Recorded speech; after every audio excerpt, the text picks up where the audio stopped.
Hey, soul survivors, we're going to talk about people pleasing. Are you a people pleaser? A people pleaser is somebody who prioritizes other people's needs and desires over their own. And a lot of times, the narcissist is drawn to that type of person. It's often at the expense of the people pleaser's well being. So, this behavior may stem from a desire to help or to avoid conflict. It will often lead to burnout, resentment, and a loss of self identity. So, if you are a people pleaser, stay tuned, or if you know one, because they have a difficulty saying no. They will agree to tasks, responsibilities, or favors, even when they're already overwhelmed or even uninterested. As an example, they can volunteer for an additional project at work, even though they're already so swamped. They have a fear of conflict, avoiding disagreements or tension, often by agreeing or apologizing unnecessarily. So they will say, "You're right, I'm sorry," even when they aren't at fault. Now, they do have a constant need for approval. They'll seek validation and reassurance from others to feel worthy or valued. And they'll ask, as an example, "Are you sure this is okay?" after making a decision, that they need that validation. They can be over accommodating, altering opinions, preferences, or behaviors so that they align with others. So they may pretend to enjoy a certain activity or even a food just to make sure somebody else is that they're happy. So they will put others first. They sacrifice personal needs or desires to please other people. They can cancel personal plans to help a friend move, even if they're already exhausted. And they like to avoid criticism, doing everything possible to avoid disapproval or rejection.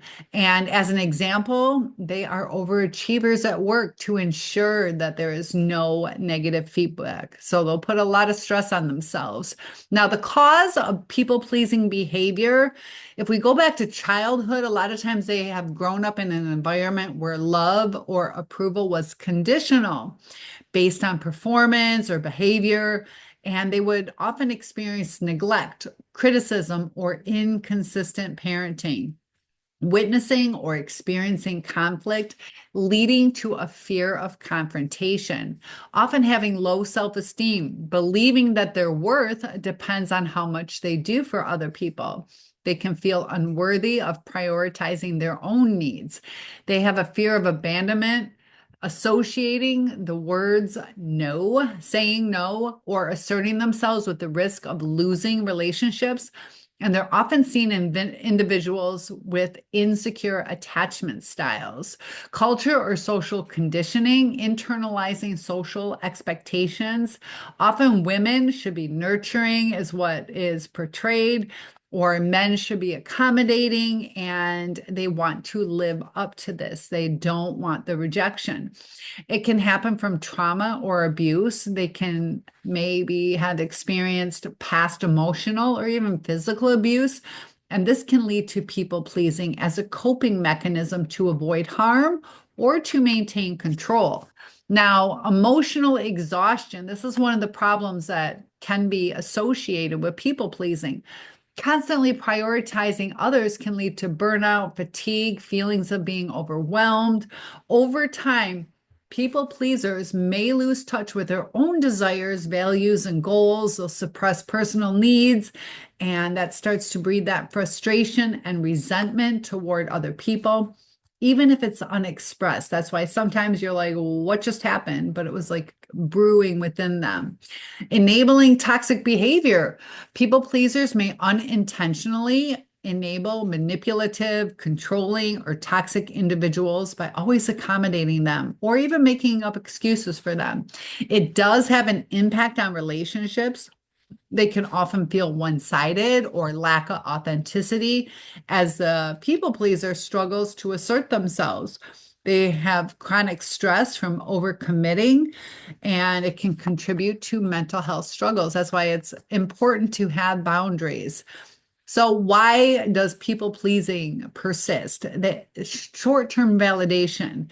Pleasing others provides that immediate sense of approval or acceptance. It also avoids that conflict by saying yes It feels safer than asserting boundaries, especially in high stake relationships. And it's kind of an unconscious habit. Years of reinforcing these patterns make them difficult to recognize or change. So, to overcome it, it's important to have self awareness, reflect on personal behaviors, identify situations where you prioritize other people excessively. Are they returning favors for you? And journal some instances of saying yes when you wanted to say no. Kind of keep a record, hold yourself accountable, and practice by setting those boundaries. Start small by politely declining minor requests. Example, I'd love to help, but I'm not available right now. So you can still say it kindly and shift the focus to your needs.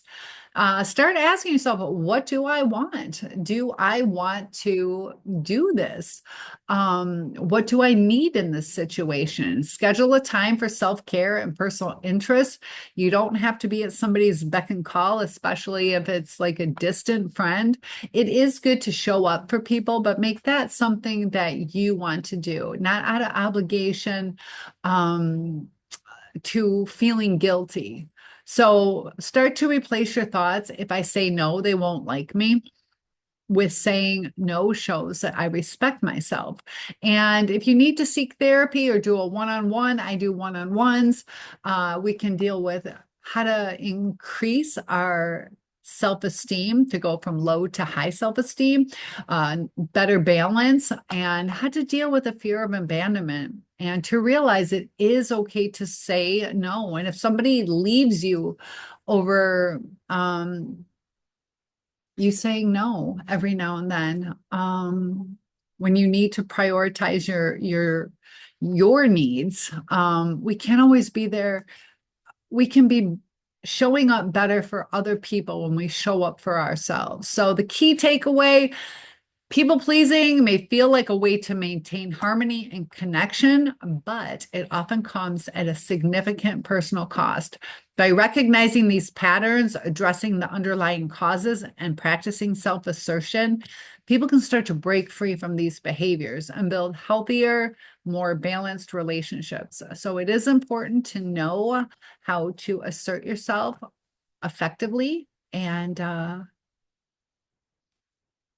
you're worth setting those boundaries to protect yourself and to have the life that you're meant to live. I'll see you in the next video. One-on-ones are available. Topic requests are always welcome.